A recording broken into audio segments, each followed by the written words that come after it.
Köszöntök mindenkit, azt is, aki néz, azt is, aki hallgat bennünket. 2 éves fennállásunk óta sorrendben ez már a 75. podcast. 10-12 évig az Unió vagy becsukta a szemét, vagy nem figyelt oda. Ugye szembe kellett néznie a pénzügyi válsággal 2008-9 után, aztán az eurózóna válsággal, aztán a görög pénzügyi válsággal, aztán a pandémiával. Tehát mindig volt valami, ami sokkal fontosabb volt annál, mint a magyar jogállamiság kérdése. Ráadásul jött ez a szörnyű háború, amiben 100 000 halnak meg ártatlanul, gyerekeket rabolnak el, és a magyar kormány csak azzal foglalkozik, hogy hol tud a külök közé betenni fékeket. Számomra megdöbbentő volt, hogy az elmúlt 10-12 évben az Európai Unióban alkalmazott vétóknak a 60%-át egyedül Magyarország teljesítette, a maradék 40%-on 26 ország osztozott. Na most azt gondolom, hogy van egy bizonyos pont, amikor betelik a pohár, és hogy ezek a vétók megsokszorozódnak az elmúlt évben az ukrán háború kapcsán, ez már a visegrádi 4-eken belül is olyan törést hoz, amit nem lehet magyarázni. Tehát itt most már olyan annyira izolálódik Magyarország az Európai Unión belül, annyira egyedül marad, hogy valószínűleg az Unió sokkal következetesebb, mint korábban volt. Látszólag nem sok minden változott tavaly július óta, amikor legutóbb beszélgettem Surányi György közgazdásszal, volt jegybankelnökkel, egyetemi tanárral. A beszélgetésnek akkor azt a címet adtuk, brutális válság közeleg, így kérdőjellel a végén.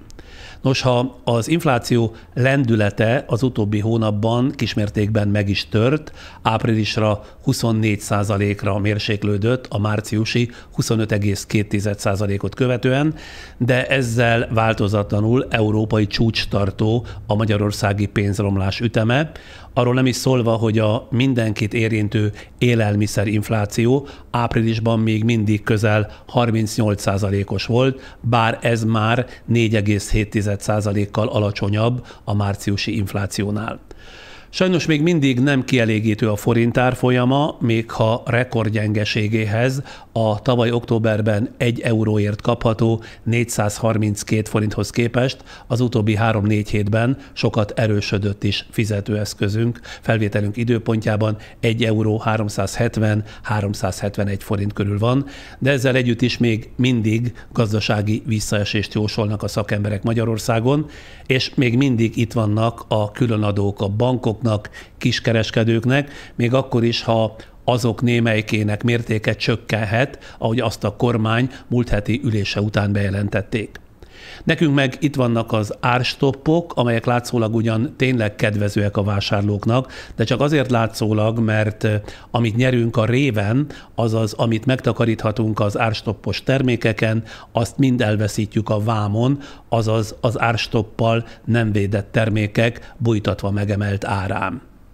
És továbbra sem érkeznek az Európai Uniós 1000 milliárdok, noha napra pontosan egy teljes éve szám szerint 16-szor azt ígérgették a kormányvezető politikusai, hogy a jövő hónapban már tényleg részünk lesz az európai pénzözönben. Tavaly júliusban találkoztunk vendégünkkel, ahhoz képest majd egy év elteltével, talán sok minden jobban is látszik a gazdasági folyamatokból, ezért is tartottam fontosnak megint leülni és sok-sok kérdést feltenni Surányi Györgynek, aki 1990 és 91 között, tehát előbb szűk másfél évig, majd 95-től 6 éven át volt a Magyar Nemzeti Bank elnöke.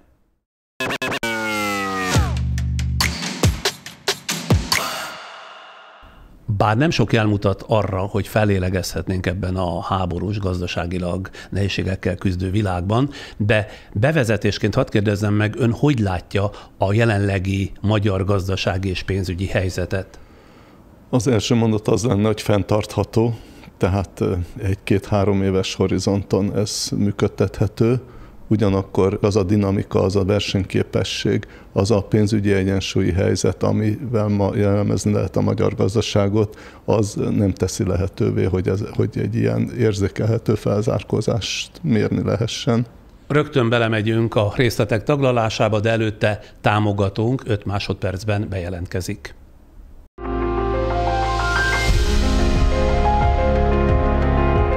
Tehát a következő terjedelmes időben Surányi György közgazdásszal, a Magyar Nemzeti Bank egykori elnökével, egyetemi tanárral beszélgetek a jelenlegi gazdasági és pénzügyi helyzetről.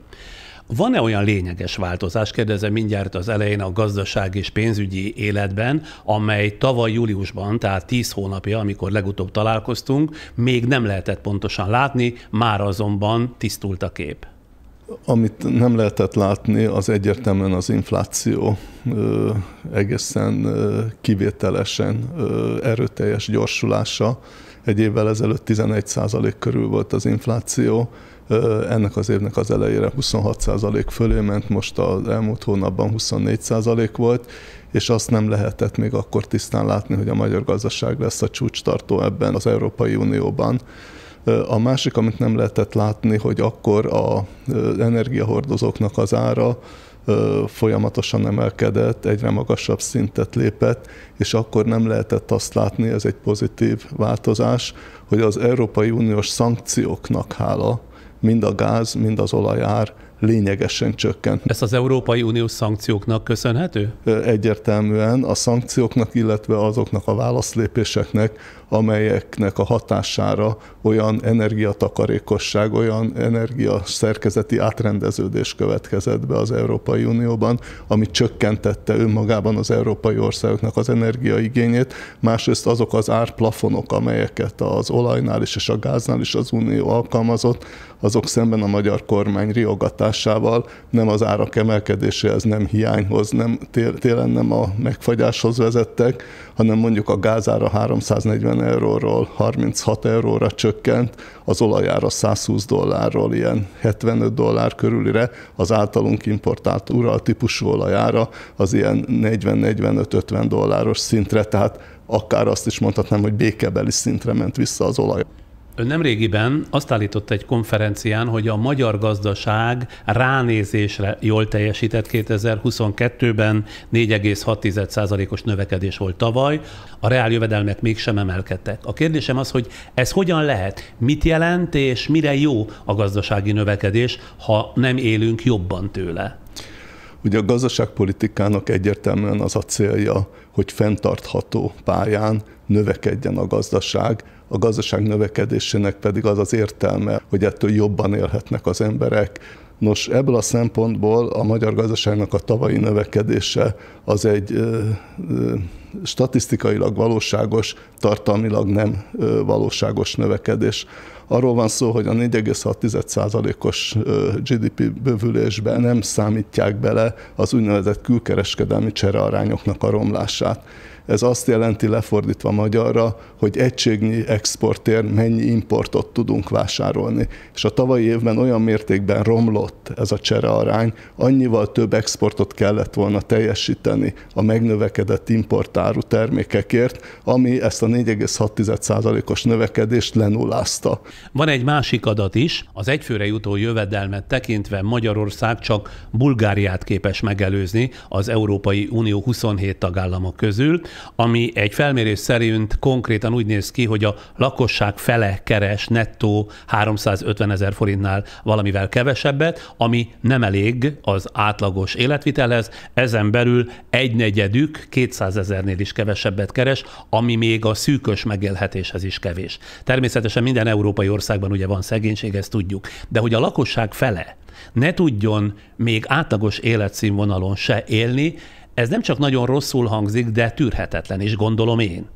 Ugye attól volt hangos a sajtó, hogy a magyar gazdaságban az egyfőre jutó összehasonlítható árakon mért vásárlóerőben mért GDP elérte az Európai Unió átlagának 77%-át.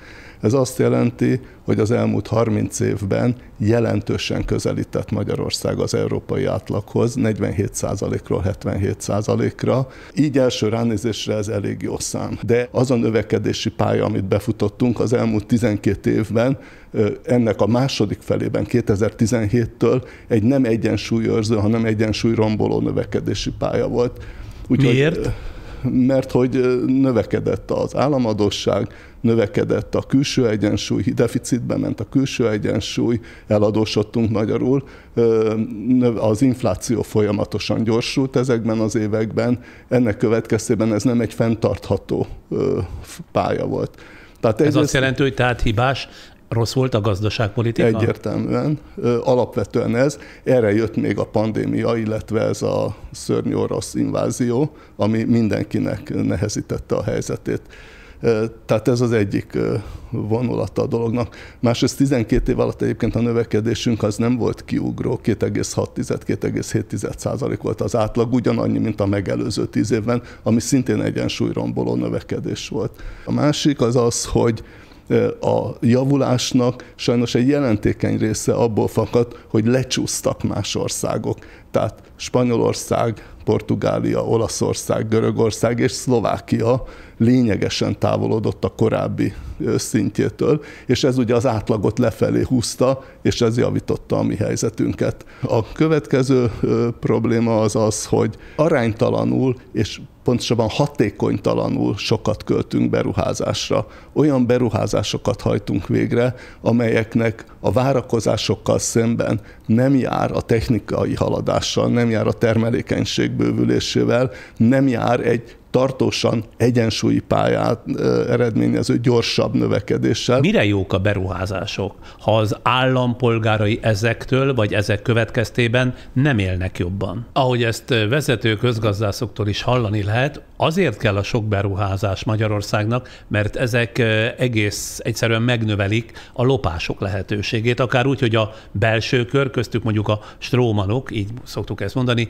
nyerik el a közbeszerzéseket, és az ezzel járó profitot is ők teszik zsebre, akár úgy, hogy a sok milliárdos beruházás összegekből le lehet nyúlni nem kis illegális részesedéseket. Ebből mennyi az igazság ön szerint? Mindenkinek van valamilyen információja, hogy itt vagy ott túlárasztak egy beruházást, vagy rendkívül magas profittal működött. Érdekes módon az építőiparban a kormányt nem zavarja az extra profit. Ott nem adóztatja meg az extra profitokat. Mi erre a magyarázat? Abban érdekeltségei lehetnek? Nyilvánvalóan nagyon sok olyan beruházás van, amelyet kormányhoz közeli vállalkozók hajtanak végre, és ott ezeket nem vizsgálják, vagy nem tartják rossznak. Hozzá kell tenni azonban, hogy ezek a szektoradók rendkívül károsak. Egyrészt ugye teljesen szembe megy azzal a közhiedelemmel, hogy ez a kormány adócsökkentő, és a rendkívül alacsonyak az adók. Egy számot mondanék. A társasági adó, amit Magyarországon fizetni kell a költségvetésbe, az nagyságrendjét tekintve 1000 milliárd forint.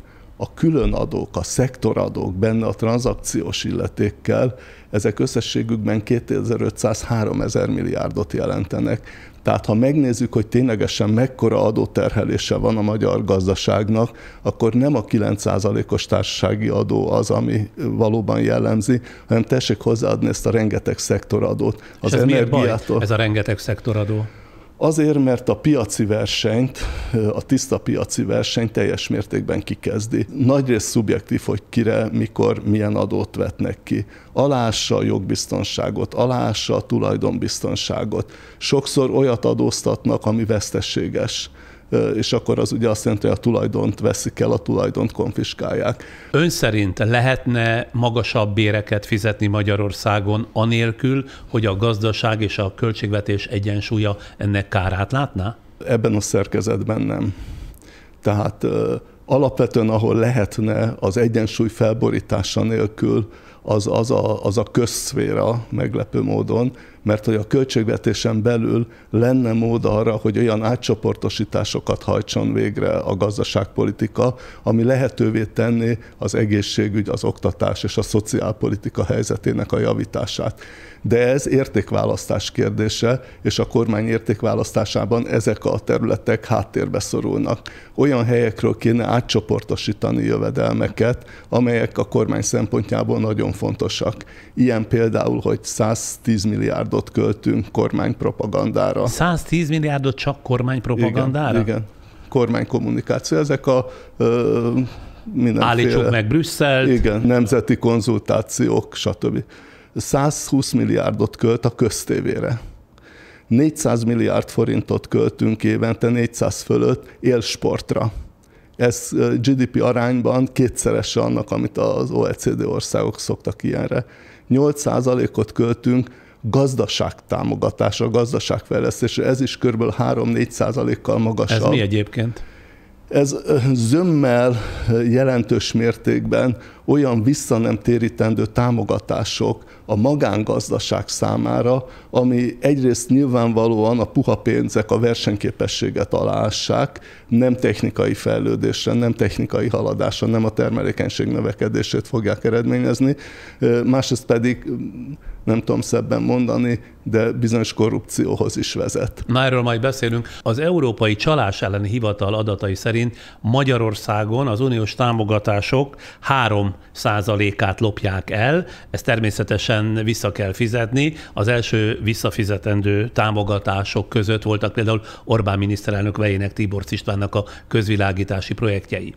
Viszont Inotai András közgazdász professzor szerint ott vannak az úgynevezett rejtett csalások és lopások is, amik szerinte nálunk az uniós támogatásoknak már a 30-40%-át érintik. Ha ez így van, akkor az Európai Unió miért ad akár egyetlen fillért is az Orbánhoz fújkörög gazdagodásához? Az Unióban megérlelődött az a felismerés, hogy sokkal szigorúbban kell vizsgálni a korrupció helyzetét Magyarországon, még azelőtt, mielőtt a pénzek ide jönnének. Tehát olyan intézményi keretek kellenének, olyan biztosítékok kellenének, amelyek már a pénzek ideérkezése előtt jó részt megbízhatóan, lényegesen csökkentik a korrupciót. Ön azt érti egyébként, hogy ezt a mechanizmust az egész folyamatnak a kezdetén miért nem találta ki az Európai Unió, nem csak Magyarországra érvényesítve, hanem az összes országra, amelyet így módon támogat? Ez egy nagy hiányossága az Európai Uniónak, mert ugye az Európai Unió története, de még az Európai Gazdasági Közösségtől, a közös piactól kezdődően is hangos attól, hogy visszaélések történtek a pénzek felhasználásában. Én itt egy nagyon súlyos strukturális problémát érzékelek. Elvben mélységesen ellenzem azt, hogy magángazdaságban, magánzsebekbe ingyenes pénzeket adjanak. Ez akár nemzeti pénzeket jelenti, akár Európai Uniós pénzeket. Abban az esetben, hogyha vissza nem térítendő támogatást kap valaki egy beruházáshoz, akkor annak a következő 3 kimenete lehetséges. Az egyik, hogy nem versenyképes a támogatás nélkül, akkor emiatt nem szabad megcsinálni, mert csak a támogatás teszi piacképessé. A másik, hogy versenyképes támogatás nélkül is, de akkor aki kapja a pénzt, az zsebre teszi. És a harmadik a 2 kombinációja. Tehát mind a 3 a gazdaság versenyképességének a csökkenéséhez, romlásához vezet. A magángazdaság, a piacgazdaság, a versenygazdaság nem arról szól, hogy a vállalkozó ingyen pénzt kap valamire. A vállalkozó kockáztassa a saját pénzét, és ha a saját pénzét kockáztatja, akkor megérdemelten teszi zsebre a profitot. Ha az állampénzét, az adófizető pénzét pontosabban, valamennyiünk pénzét ingyen kapja, erre szoktam mondani, úgy én is szívesen vállalkoznék, hogyha a vállalkozásom felét vissza nem térítendő pénzből bonyolíthatnám. 2010 óta évente a GDP 3-3,5%-ának megfelelő vissza nem térítendő uniós támogatás érkezett Magyarországra. Ennek ellenére a termelékenység növekedése kiugróan gyenge nálunk, éves átlagban az 1%-ot sem érte el, mondta ön ezen az előbb idézett konferencián. Ennek mi az oka? 2010 és 2022 között a magyar gazdaság termelékenysége 1/10 sem javult az Európai Unió átlagához képest. 73-74%-a volt a termelékenység 12 évvel ezelőtt is az európai átlagnak, és ma is ennyi. Úgyhogy nincs ebben előrelépés. Hogy mi ennek az oka? Sok oka van. Az egyik az a gazdaságpolitika, amiről az előbb beszéltünk, amely a tulajdonbiztonságát, a jogbiztonságát, a kiszámíthatóságot, az adórendszer stabilitását nem tudja biztosítani, és amelyik ennyi puha pénzt tesz be a gazdaságba. Puha pénzen mit ért? Vissza nem térítendő pénzeket, vagy súlyosan kamattámogatott pénzeket a magángazdaságba, abból nem lesz. Ha gazdaságpolitika jelentős mértékben visszaállamosításokat hajt végre a versenyszektor területén, itt mondhatom a Vodafont, mondhatom a MOL-t, mondhatom a Ferihegyi reptérnek, vagy Liszt Ferenc repülőtérnek a visszavásárlási szándékát, tehát ahol a versenyszektorban semmi keresnivalója nincs az államnak, és lehet hivatkozni arra, hogy nyugaton is van, de ami ott is rossz, azt nem kéne átvenni. Tehát a versenyt ezzel a rengeteg támogatással, szektoradóval, kiszámíthatatlansággal rendkívül szűk területre szorítja vissza a magyar gazdaságpolitika, és ennek következtében a termelékenység nem fog javulni. Ez azért nagyon súlyos, mert ebből az is adódik, hogy a magyar gazdaságnak a növekedési képessége, a növekedési potenciálja az roppant korlátozott. Hozzá kell tennem, hogy ez a termelékenység növekedés, ez a 0,8, ez fele a 2000 és 2010 közötti termelékenység növekedésnek. Tehát romlott. Nagyon nagy mértékben. Lefeleződött. Úgyhogy ezért van az, hogy a potenciális növekedés üteme a magyar gazdaságnak az nem annyi, amennyiről most álmodozunk, hogy jövőre 4% lesz a növekedés, meg utána 4,5, meg aztán megint 4. Nincs 4% növekedési lehetőség. De ha ez mind így van, már pedig így van, akkor miért jön olyan viszonylag sok külföldi beruházó Magyarországra? 2 vagy 3 tényező az, ami ide vonzza. Az egyik az olcsó munkaerő. A másik az alacsony adó, mert hogy ezek a befektetők elképesztő adókedvezményeket kapnak a magyar átlaghoz képest, és emiatt jönnek ide, és a bejövetel pillanatában rendkívül nagy, egyszeri, visszanemtérítendő támogatást is kapnak. Vannak olyanok, akik rendkívül jó, hogy itt vannak, nagy hozzáadott érték, korszerű technológia, kutatásfejlesztés van mögöttük, komoly exportot bonyolítanak le. Például egy csomó informatikai cég van itt Magyarországon, akik rendkívül hasznos tevékenységet folytatnak. Gyógyszeriparban nem, a Richter az szerencsére magyar, de vannak külföldiek, nagyon fontos és nagyon előremutató tevékenységet folytatnak. Az autógyáraknak egy része is már rég nem egyszerű összeszerelő üzemről van szó, hanem komoly kutatásfejlesztés, nagy hozzáadott érték az, amit megvalósítanak. Úgyhogy sok olyan terület van, de eminensen nem ide tartozik a gumigyártás, nem ide tartozik az akkumulátorgyártás, úgyhogy vannak azért rossz példák is. Ahhoz kapcsolódva, amit az imént mondott, ha a kormány a gazdasági növekedést akarja felpörgetni, miért nem olyan tevékenységet támogat, amelyek versenyképesek is a világpiacon? Ugye az előbb arról beszélt, hogy általában véve nem csatlakozik a kormány. Netán azért, mert a lopás van szem előtt tartva, nem pedig a versenyképesség? Itt vannak komoly tévedések. Ilyen komoly tévedésnek érzem az akkumulátorgyártást.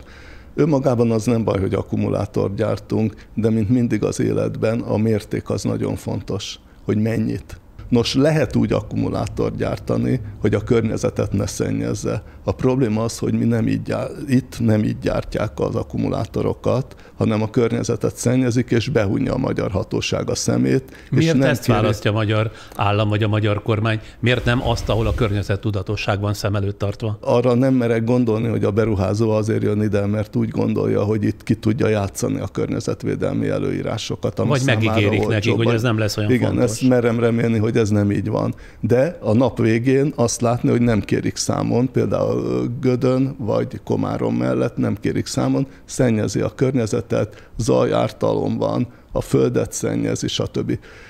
Úgyhogy nem az a legnagyobb baj például Debrecenben, hogy akkumulátorgyárat csinálnak, hanem olyan orbitális méretű, ami teljesen aránytalan, kvázi monokulturálissá kezdi tenni a magyar gazdaságot. Ugye a köznapi életből is világos, hogy a kockázatokat meg kell osztani, diverzifikálni kell. Az nem egy normális dolog, hogy egy 10 milliós ország a világ 3., 4. legnagyobb akkumulátorgyártója akar lenni, miközben nincs hozzá energiája, nincs hozzá elég víz, nincs hozzá elég munkaerő, és ennek következtében olyan pótlagos beruházásokat kell csinálni, földgázerőműveket építeni, a távvezetékhálózatot kiépíteni, mert a jelenlegi vezeték az energia igényt nem tudja biztosítani, A külföldi munkaerőt kell alkalmazni, ami azt jelenti, hogy a béreknek nagy része majd kimegy az országból. A befektető az nyilván azért jön ide, hogy profitot csináljon, az osztalékot fogja kivenni. Úgyhogy a nap végén a nettó exportja ennek a vállalkozásnak hát jó, ha pozitív lesz. Na de akkor mi lehet emögött? Hát nyilván valamiféle, hogy mondjam, egységes szándék vezérli a kormányt, amikor ilyen nagyban ad teret az akkumulátorgyártásnak Magyarországon. Azt hallottam a minap egy gazdaságpolitikustól, hogy azért, mert a kormány kvázi egy fogadást tesz arra, hogy ez a jövő, és ebbe kell befektetni, és ez majd meg fog térülni. Én meg azt gondolom, hogy egy kormány az nem egy gambler, nem egy kaszinójátékos, nem lehet ilyen elhatározást tenni. Ez egy picit emlékeztet, ahogy ez Györfi Dóra kiváló cikkében leírja, kicsit emlékeztet a vas és acél országára, ahol se vas nem volt, se szén nem volt, se energia nem volt, azzal, hogy ez annyival jobb annál, hogy az deklaráltan egy autark fejlesztést csinált, ez deklaráltan egy exportorientált fejlesztést csinált, de mint az előbb próbáltam mondani, de facto a nap végén ebből se lesz túl sok export, nettó export. A gazdaságba kiszort állami támogatás esetében ugye részben költségvetési pénzről van szó, tehát a mi adóforintjainkról, részben uniós támogatásokról, ami meg más európai országok polgárainak adóforintjából jön össze. Mi magyarok, hát ahogy így tapasztalom az elmúlt években, nem igen nézünk a kormány körmére, ha rosszul használja fel a pénzünket, de az Európai Unió nem így van ezzel. Gondolom a 27 feltétel, amelyhez legutóbb az Európai Unió a további támogatási pénzek kifizetését kötötte, ezzel függ össze, ugye? Az Európai Unió nem volt felkészülve arra, hogy egyik tagállama minden a jogállamot érintő feltételt és az európai értékekben úgy tűnt, hogy kialakított konszenzust így vagy úgy megkerül. Erre nem volt felkészülve az Európai Unió, nem volt felkészülve arra, hogy tudatosan megkerülnek mindent, és akkor abból egy olyan helyzet áll elő, amiben a nap végén Magyarország már politikai berendezkedését tekintve lényegesen eltér attól a Magyarországtól, amelyik csatlakozott az Európai Unióhoz 2004-ben. Nos, ebből a szempontból ez a 27 feltétel próbálja visszahozni az országot az európai mainstream, az európai keretek közé, de ha ezeket teljesítjük, szerintem akkor sem fogunk visszatérni az európai mainstreamhez. De hát hogy teljesítenénk? Hát le kéne bontani 12 év munkáját, ahhoz le kéne bontani az Orbán rendszert, az Orbán rendszer önmagát pedig nem fogja lebontani. Így úgy ügyeskedéssel megkerüli azokat a pontokat, vagy megpróbálja megkerülni, amelyeket előírtak számunkra. Ráadásul egy csomó olyan terület van, amit ez a 27 pont nem érint. Hagy mondjak kettőt. Média.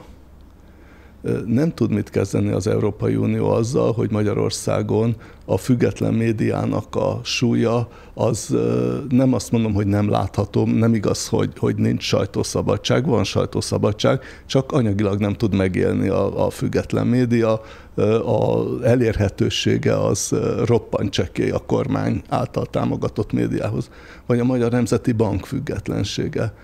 Az egy elképesztő dolog, hogy a kormány szabályozza a kamatokat, amikor a kamatok meghatározása a törvény alapján kizárólagosan a Magyar Nemzeti Banknak a jogköre. És nem a Magyar Nemzeti... Az ön idejében ez nem így volt?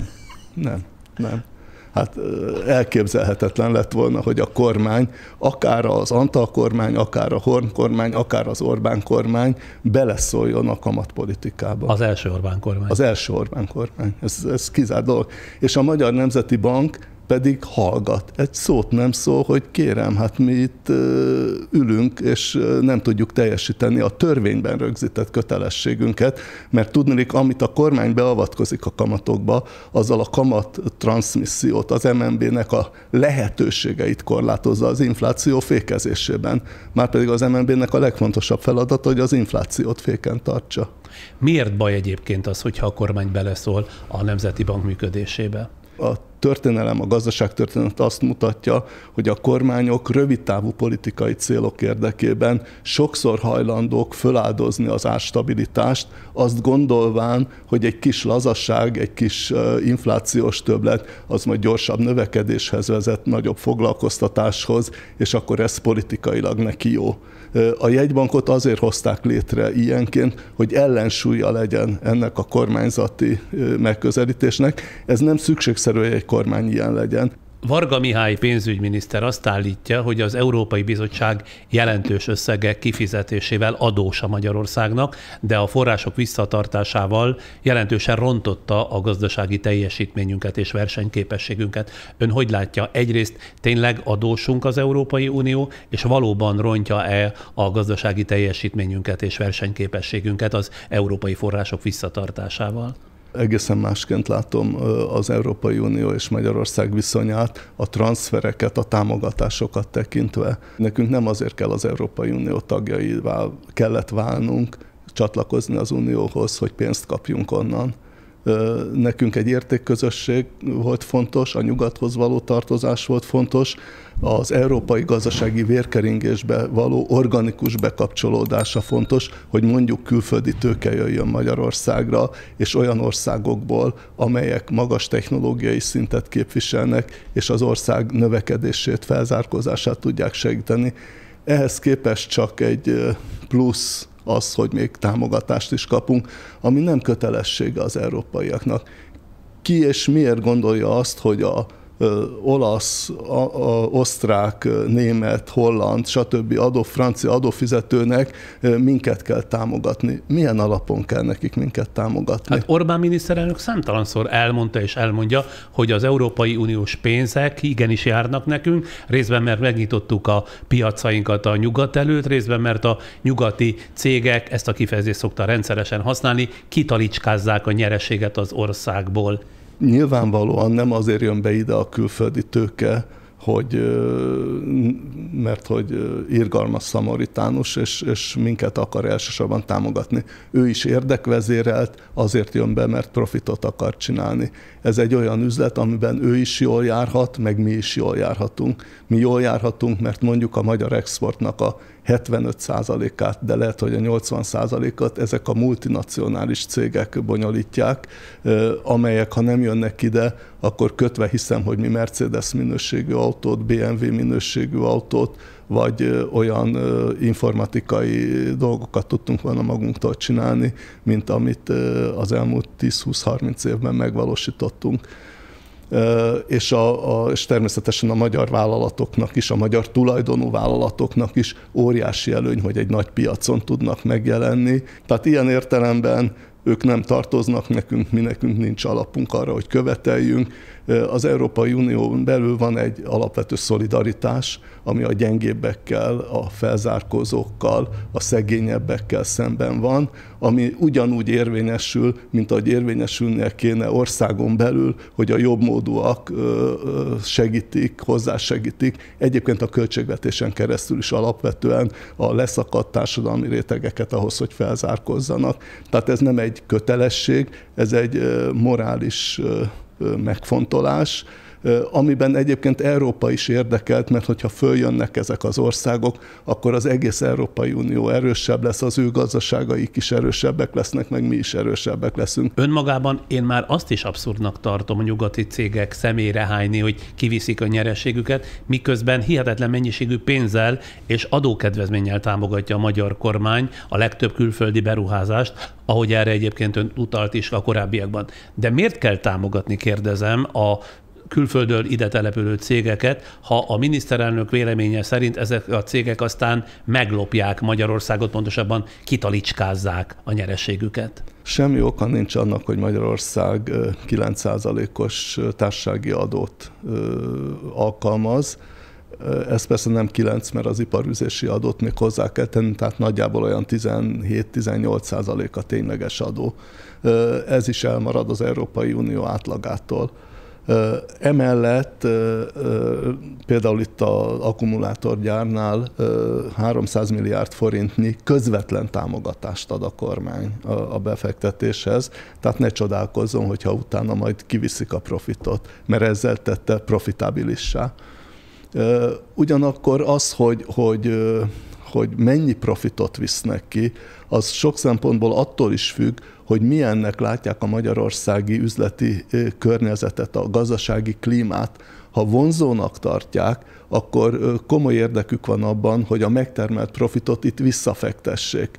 Az, hogyha a profitnak 30-40%, az adózott nyereségnek 20-30%-át kiviszik, az egy teljesen normális dolog, teljesen rendben van. Azért jöttek ide, azért fektettek be sok milliárd dollárt, eurót, mert profitot akarnak csinálni. De miért kell támogatni a külföldről ide települő cégeket? Nem kellene, ilyen fokon biztos, hogy nem kellene.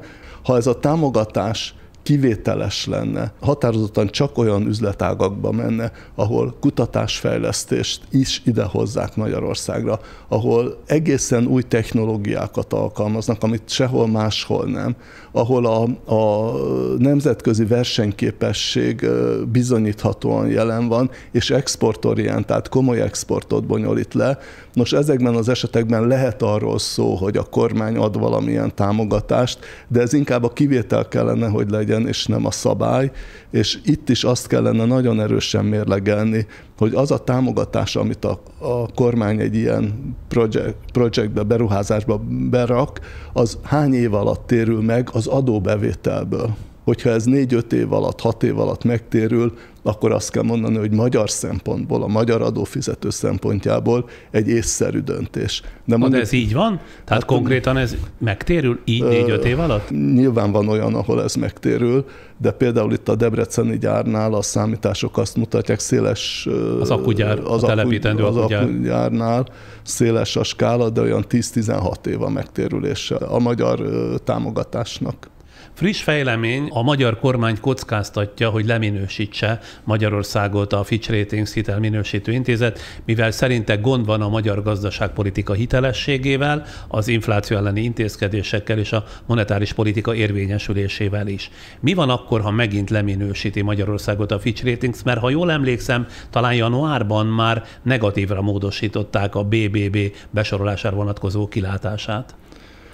Utoljára Magyarországot 2011 végén minősítették le bóvli kategóriába, tehát a második Orbán kormány már több mint egy éve volt kormányon, amikor sikerült bóvliba tenni az országot. Egyáltalán milyennek a jelentősége, vagy milyennek az értelme, hogy minősítgetik az országokat ezek a hitelminősítő intézetek? Normál körülmények között ez információt ad a befektetőknek, hazaiaknak és külföldieknek egyaránt, de főként külföldieknek, hogy milyen kockázata van, milyen valószínűsége van annak, hogyha kölcsön adnak egy országnak, akkor azt vissza is kapják.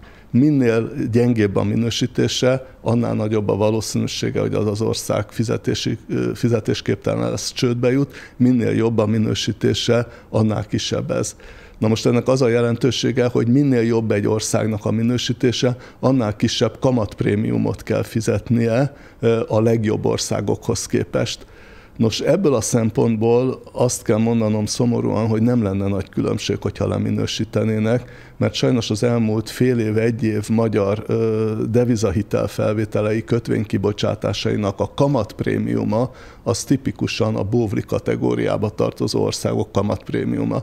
Tehát mi az elmúlt egy évben, fél évben nagyjából 300-350-400 bázispontos, hogy a nézők értsék, 3-4%-os kamatprémiumot fizettünk a felvett pénzekért. Ennyivel többet fizettünk, mint mondjuk a német állam, ami egy rendkívül magas összeg, hogy számokat is mondjak, ha fölveszünk mondjuk 1 milliárd eurót, akkor azon a 4% az évente 40 millió euró, 10 év alatt 400 millió euró. De nekünk nem 1 milliárd eurót kell fölvenni, hanem ha nem kapunk az Uniótól pénzt, akkor 3, 4, 5, 6, 7 milliárdot kell fölvenni, tehát évente beszélünk 250-300 millió euróról. Ez nagyon sok pénz, ez 100-120 milliárd forint évente. Ennyi az a többlet, amit a rossz hitelminősítés, a hitelességünknek az erodálódása okán kell kifizetnünk.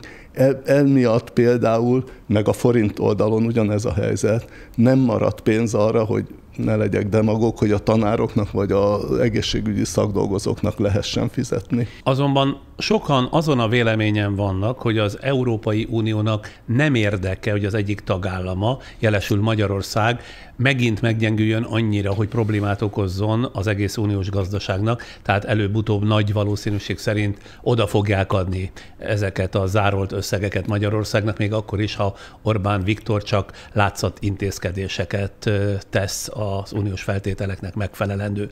Mértékadó elemzők szerint az Európai Unió most keménynek mutatkozik, vagy keményebbnek mutatkozik ugyanakkor, és mintha hatékonyabb lenne a korrupció ellenes intézkedések követelésében. Ön hogy látja ezt a pillanatnyilag fennálló helyzetet? Magyarország pillanatnyilag attól évekre van, hogy súlyos pénzügyi, gazdasági gondokat okozzon az Európai Uniónak, mert hogy egy tekintetben egyébként többek között alapvetően az uniós támogatások miatt az ország pénzügyi helyzete stabil, ugyanis a külső adósságunk, a devizában denominált külső adósságunk, az pillanatnyilag kielégítő alacsony szinten van.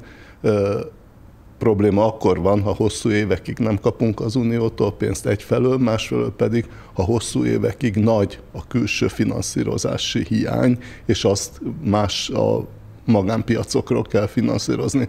De ahhoz, hogy ez gondot okozzon, az én meglátásom szerint még legalább 3-4-5 évet igénybe venne. Tehát ilyen értelemben nincs napirenden, hogy az Európai Uniónak ebből nagyon komoly gondjai lehetnének. 10-12 évig az Unió vagy becsukta a szemét, vagy nem figyelt oda. Ugye szembe kellett néznie a pénzügyi válsággal 2008-9 után, aztán az eurózóna válsággal, aztán a görög pénzügyi válsággal, aztán a pandémiával. Tehát mindig volt valami, ami sokkal fontosabb volt annál, mint a magyar jogállamiság kérdése.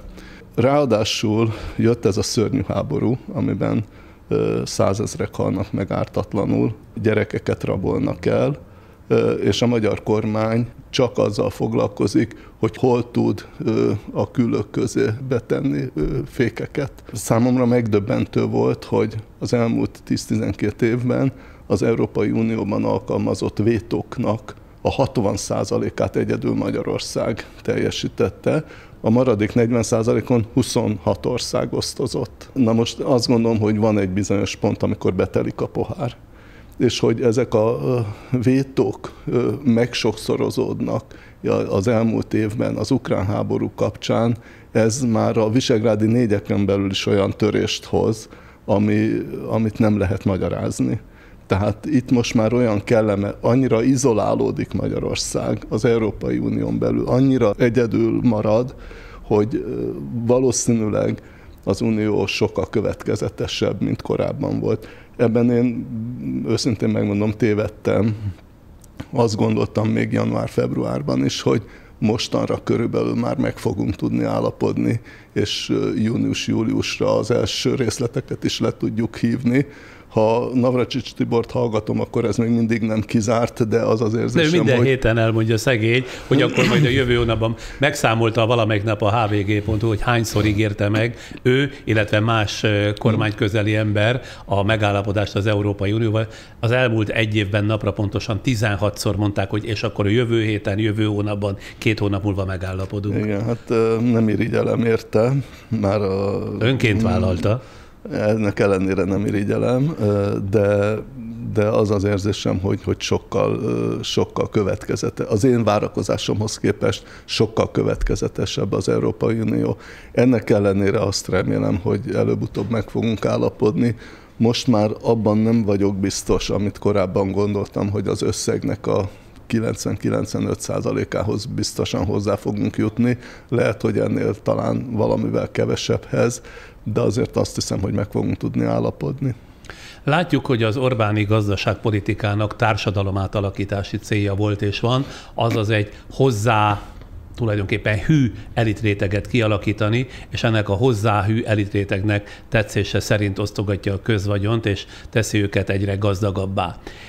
Pár nappal ezelőtti adat, ezért hozom ide, Mészáros Lőrinc becsült vagyona, ugye a 100 leggazdagabb magyar kapcsán hozták nyilvánosságra, hogy 660 milliárd forint, azaz lefordítottam ezt, ez 660 000 millió forint, egyetlen háborús és válságokkal teli év alatt 180 milliárd forinttal nőtt, vagyis 38%-kal gyarapodott, ezzel megint ő a leggazdagabb magyar, ez a talpra esett gázszerelő, akinek 2014-ben még csak 7,7 milliárd forintos vagyona volt, de nem több mint 9 év alatt 652 milliárd forinttal nőtt a vagyona. Nem vagyok képes finomabban fogalmazni, nézze ezt el nekem, kérem szépen, az is bolond, aki ezt elhiszi. Szóval nem tudom másképpen mondani. A HVGH egyébként lebontotta Mészáros Lőrincnek, a miniszterelnök barátjának a válságokkal teli éves gyarapodását. Ez szerint az elmúlt egy évben havonta ez a Mészáros Lőrinc átlag 15 milliárdot, tehát havonta 15 milliárdot, azaz naponta 500 milliót, vagyis óránként 20.830.000 forintot, percenként nagyjából 347.000 forintot keresett. Tehát amíg mi itt ültünk az elmúlt fél órában, 40 percben, Mészáros Lőrinc nem tudom, 300 millió forinttal gyarapodott, másodpercenként legalábbis pontosan tudom, 5.787 forintot keresett. De itt van a miniszterelnök ifjú rokona, ifjú veje, a 36 éves Tiborcs István is, akit szintén a 100 leggazdagabb között jegyeznek már jó régóta. Ő ugyancsak nem keresett rosszul 2022-ben, a 100 leggazdagabb listáján a 25. leggazdagabb magyar 69 milliárd 600 millió forintra becsült vagyonával. Természetesen ezek a gyarapodások, ide akartam csak kiukadni, hogy egytől egyig törvényesen történnek, mert a NER központ gondosan vigyáz arra, hogy minden le legyen fedve jogszabályokkal, és akkor végre eljutottunk az én kérdésemig, hogyan léphetne fel ezerszer hatékonyabban az Európai Unió a magyar korrupció ellen? Létezik erre bárhol a világon módszertan? Mondjuk, aminél az Unió igyekszik új kereteket szabni, ez a közbeszerzés. A közbeszerzésnél Magyarországon kiemelkedően nagy volt azoknak a közbeszerzéseknek a száma, ahol egyetlen pályázó volt, vagy 2-3 pályázó. És hát véletlenül a második is, meg a harmadik is közel állt a NER lovagokhoz. Tehát ezt például ebbe bele lehet szólni, ezt meg lehet nézni, ezt lehet csökkenteni. Vizsgálják a 35 éves Stráda koncessziót, aminél szintén, ha jól tudom, akkor nem volt más jelentkező, de hogy legyen egy rossz májú megjegyzésem is, azért nem ennyire fényes a helyzetük, mert ezek a növekedések, ezek egy 25-30%-os infláció mentén következtek be. Tehát reál értékben szó nincs arról, hogy ennyit növekedett volna a vagyonuk az elmúlt évben. Mondjuk azt, hogy megőrizték a reál értékét a vagyonuknak. De azért nem fogok egy könycseppet sem hullatni. Nem, én se fogok kivenni egy szállodai szobát, hogy sajnáljam őket, csak mondom, hogy azért ezt hozzá kell tenni, és nekem az az érzésem, hogy emögött rengeteg hitel áll. Tehát, hogy ez nem a nettó vagyona. Az mit is jelent, miután emögött rengeteg hitel van, ez mégsem ennyi? Így van. Nekem ez az érzésem. Ugyanis olyan tőkenövekedés, olyan tőzsdei boom nem volt Magyarországon az elmúlt évben, ami az ő befektetéseiket ilyen szárnyaló pályára vitte volna. Nincs annyi cash jövedelme ezeknek az embereknek, amelyeknek az újrabefektetése egy év alatt 180 milliárdos többletet hozna. Amögött jelentékeny mértékű hitelfelvétel kötvénykibocsátás áll, úgyhogy én azt gondolom, hogy a nettó vagyonuk nincs ennyi. Igen, de hát azért akkor is, hogy egy 15 évvel ezelőtt még gázszerelésből élő ember, adjuk meg az esélyt annak, hogy nem 180 milliárdot, csak mondjuk 100 milliárdot, 50 milliárdot, 10 milliárdot keressen egy évben, ez is abszurdum. Nem történhet ez másképpen, csak akkor, hogyha ez az állami hozzájárulás, például az előbb említett pályázatokon, ilyen módon egyirányú. Ez valószínű. Ráadásul mostanra már az a helyzet alakult ki, hogy a közbeszerzéseket például akár szabályosan is le lehet bonyolítani. Ugyanis azok a versenyzők, akik mondjuk 10-15 évvel ezelőtt még a pályán voltak, kihullottak. Tehát ma már zömmel olyan versenyzők állnak a pályán, akik mindegyike a NER-hez tartozik. Nincs más. Tehát szabályosan ő tud megfelelni azoknak a feltételeknek, hogy olyan track recordja van, olyan beruházásokat hajtott végre, olyan építkezéseket vezetett le, annyi tudása, know-howja van, tapasztalata van, ami a pályázati feltételben van, mert a többiek nincsenek a pályán már. És ön szerint van olyan Európai Unió, amely a különböző kötelezvényeivel ezt nem csak hogy le tudja leplezni, de meg tudja akadályozni, hogy ez így folytatódjon az idők végezetéig? Megakadályozni nem tudja, kellemetlen órákat, hónapokat, éveket tud okozni egy országnak azzal, hogy például tornáztatja a magyar kormányt abban az értelemben, hogy olyan jogszabályokat, olyan intézményeket hozzon, ami ezt vissza tudja szorítani. De hozzá kell tennem, hogy ezeknek a visszás dolgoknak a megváltoztatása nem az Európai Unió feladata. Ez magyaroknak, nekünk a feladatunk. Ezt nem kívülről kell végrehajtani.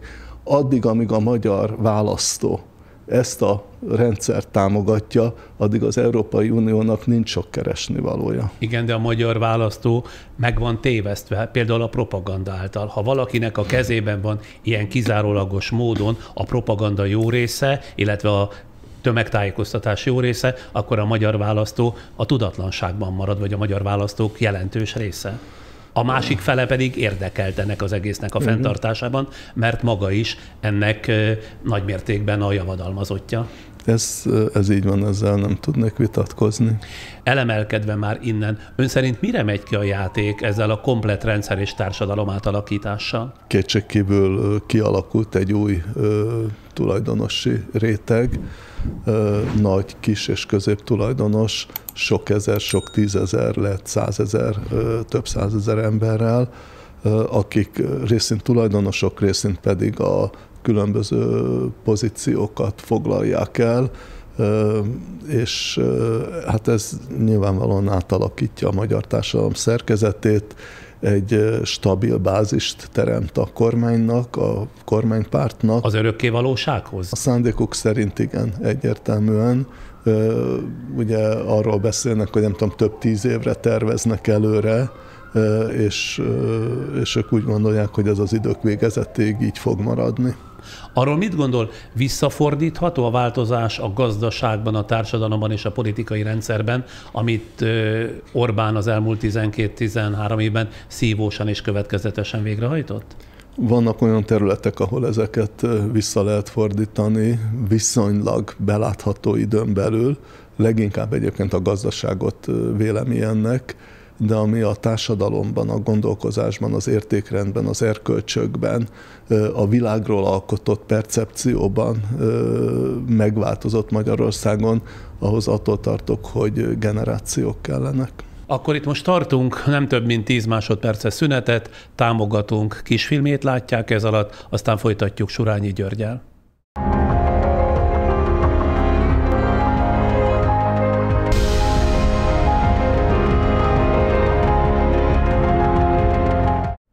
Már itt is vagyunk, és folytatjuk a beszélgetést Surányi György közgazdásszal, egyetemi tanárral, volt jegybank elnökkel.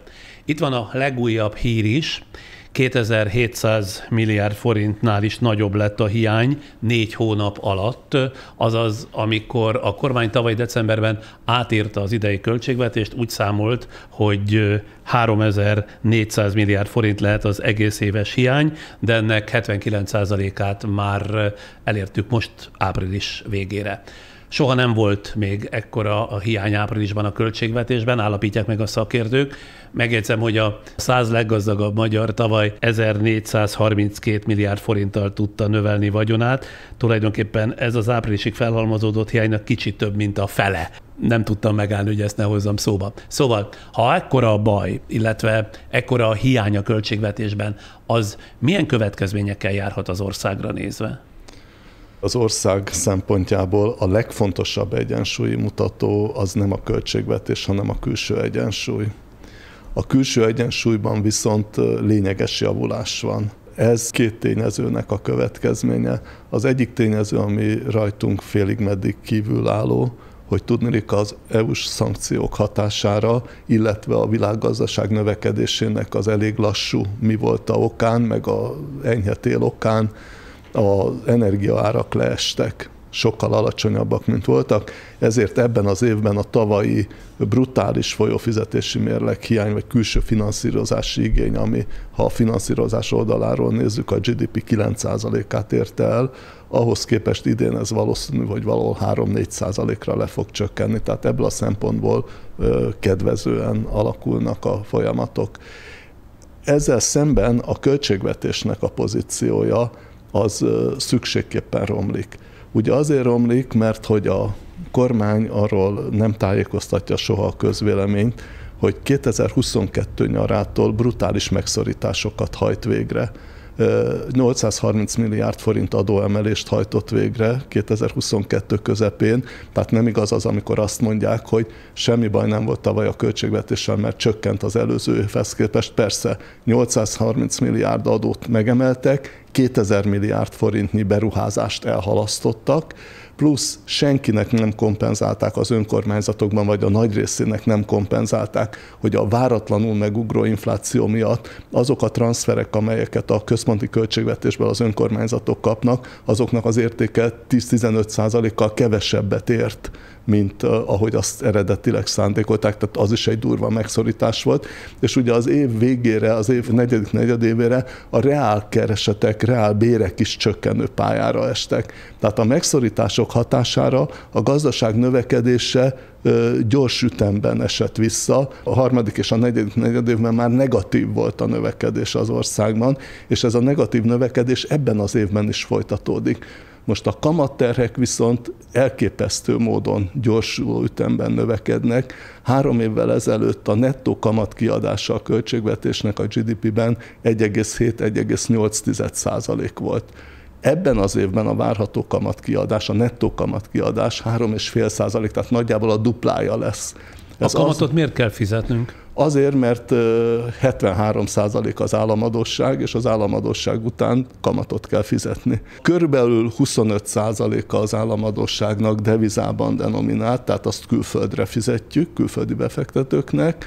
Van egy másik körülbelül 6-7%, ami forintban van, de külföldiek tulajdonában van, azt is kvázi külföldre fizetjük, akkor ennek megfelelően nagyjából a 70%-a az, amit Magyarországra fizetünk, azoknak a magánszemélyeknek, befektetési alapoknak, bankoknak, akik tulajdonolják ezeket a kötvényeket, államkötvényeket. A költségvetésben, ha leegyszerűsítjük, kétfajta kiadás van, az adósságra eső kamatszolgálat, és vannak a rendes költségvetési kiadások, oktatás, egészségügy, honvédelem, rendvédelem, szociálpolitika, kultúra, sport, stb. Most, hogyha megnő a kamatokra kifizetendő összeg, akkor annyival értelemszerűen kevesebb marad a rendes kiadásokra. Tehát közel 4%-os megszorítást kell a költségvetésnek végrehajtania ezeken a területeken összességében. Tehát ez az előbb elsorolt egészségügy, honvédelem, oktatás, kultúra, stb. Átlagosan. Van, ahol nem szorít meg, de van, ahol ennél akkor értelemszerűen többet kell megszorítani. Ez milliárdokban mit jelent ez a 3-4%? Hát ez ebben az évben 3000 milliárdot jelent, 3200 milliárdot majdnem. Hát annyi megszorítást kell alkalmazni. Igen, csak ebben az évben. Mondok egy példát. Gyógyító megelőző tevékenységre az ezévi költségvetés 4,8%-os emelést tartalmaz. 18% átlagos várható infláció mellett. És akkor csodálkozunk, hogy nincs pénz az egészségügyre.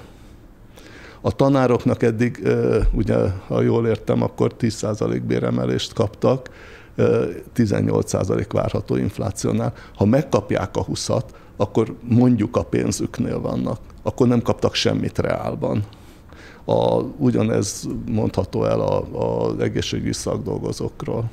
Visszatérve még az inflációra, ön szerint, mert ez nagy vita tárgya, és gondoltam, hogy megkérdezem, ha majd találkozunk, a jelenleg is 24%-os hazai inflációból hány százalék írható az orosz-ukrán háború, és annak mindenféle gazdasági következménye számlájára, és mennyi az Orbán kormány elégtelen gazdaságpolitikájának a számlájára? Fogadjuk el azt, amit a miniszterelnök mondott ezúttal, hogy a fele az inflációnak kívülről jön. Tehát mondjuk a 26-nak a fele kívülről jön.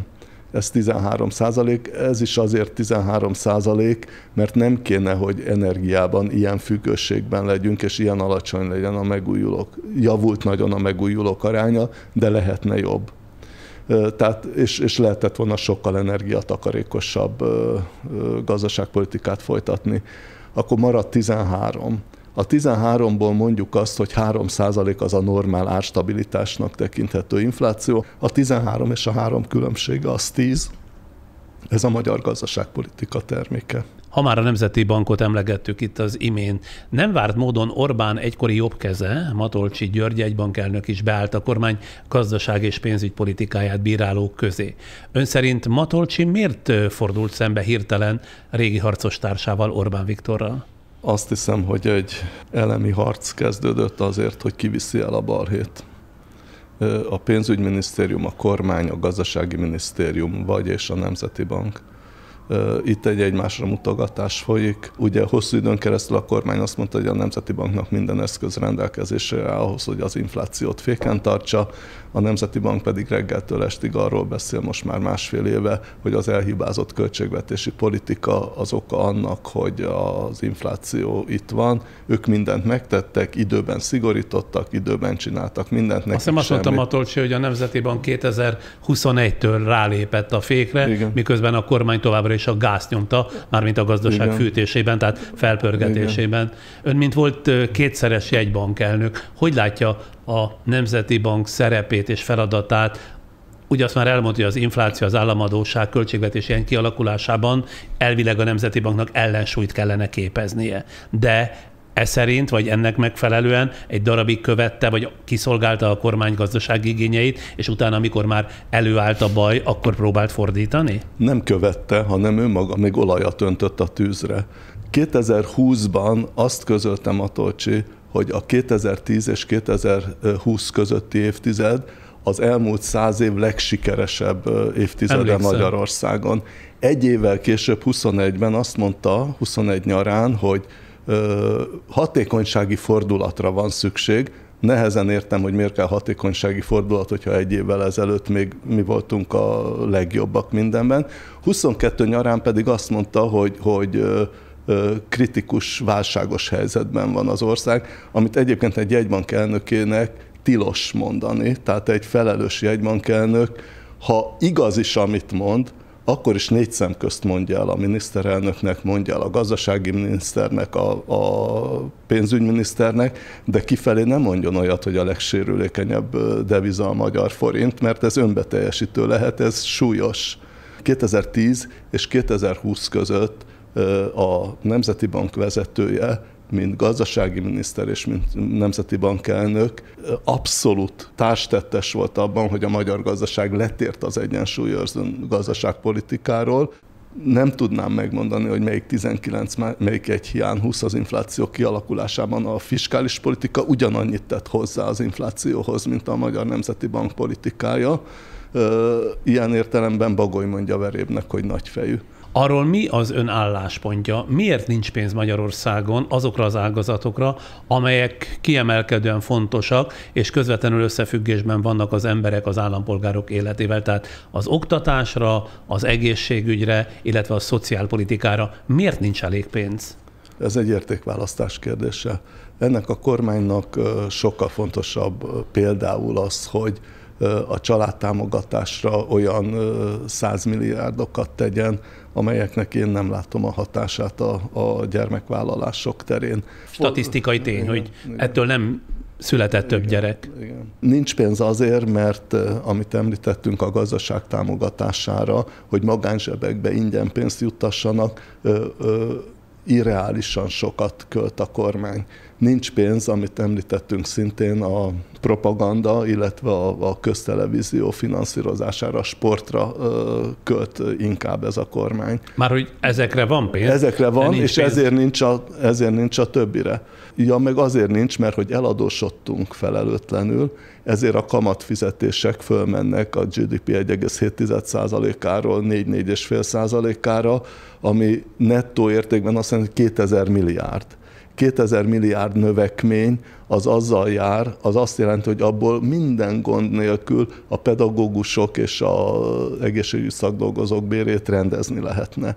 Tehát nem Brüsszelnek semmi köze nincs ahhoz, hogy mennyit kapnak a pedagógusok. Elvben nem is adhatna Brüsszel pénzt arra, vagy az európai adófizetők, hogy a pedagógusok bérét fizessék. Ráadásul, amit az európaiaktól kapunk, az egy egyszeri pénz, a pedagógusoknak meg évente kell kifizetni. Tehát a nap végén úgyis a költségvetésből kell állni ezt a cehjet. Abban az értelemben pedig sajnálatosan jól kalkulálnak, hogy egyrészt olyan sztrájktörvény van, hogy szinte nem tudnak sztrájkolni se a pedagógusok, se az egészségügyiek, másrészt pedig annyira megosztott ez a társadalom, olyan kiszolgáltatott ez a társadalmi réteg, hogy nem tud ellenállni. És hát ilyen parancsuralmi módszerekkel akarják engedelmességre bírni a pedagógusokat, sőt, hát a orvosokkal, egészségügyi dolgozókkal is ezt csinálták. Ugye állandóan beszélnek a munkaalapú társadalomról. Természetesen munkanélkül nincs jövő, nem lehet előre menni, de a jövő az nyilván munka mellett a tudáson alapul. Képzett, magasan képzett, jól képzett embereken. Ha az oktatást, egészségügyet engedjük leromlani, már pedig engedtük, akkor ennek az országnak nem lesz jövője. Ennek az országnak akkor van jövője, hogyha nagyszámú, jól képzelt, magasan iskolázott, nyelvet tudó informatikai ismeretekkel, matematikai ismeretekkel felszerelt fiatalsága van. De azt nem tudom elképzelni, hogy ezt nem tudja egy kormány. Hát ezt be lehet látni, hogy mondjam, viszonylag egyszerűen. Be lehet látni, de mégsem. Azt látni, hogy ha ők mindent mérnek, és feltételezem, hogy mérik a támogatottságukat ebben a körben is, és valószínűleg nem csökken olyan mértékben, hogy ez őket izgassa.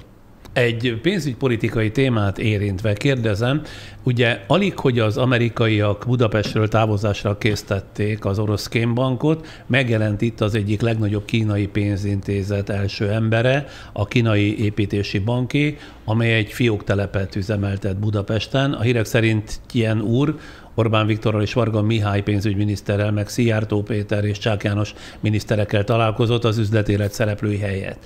Egy másik miniszter, Nagy Márton szerint a kormány a háború és a szankciók okozta negatív hatások ellensúlyozására új forrásokat és tőkét akar bevonzani a magyar gazdaságba, és ebben kiemelt partnerként számít például erre a kínai nagybankra. Ön tudja, vagy gondol valamit arról, hogy miért éppen Kína felé fordul a magyar kormány érdeklődése? És az is kérdés, hogy jó ez nekünk, hiszen Afrikából és Ázsiából az oda juttatott kínai hiteleknek az a híre legalábbis, hogy ezeket a hiteleket a kínai politikai vezetés leginkább politikai befolyásolásra, és persze hát nyilván tulajdonszerzésre is használja. Tehát erre a fejleményre is tekintettel miért jó nekünk a rengeteg kínai hitel?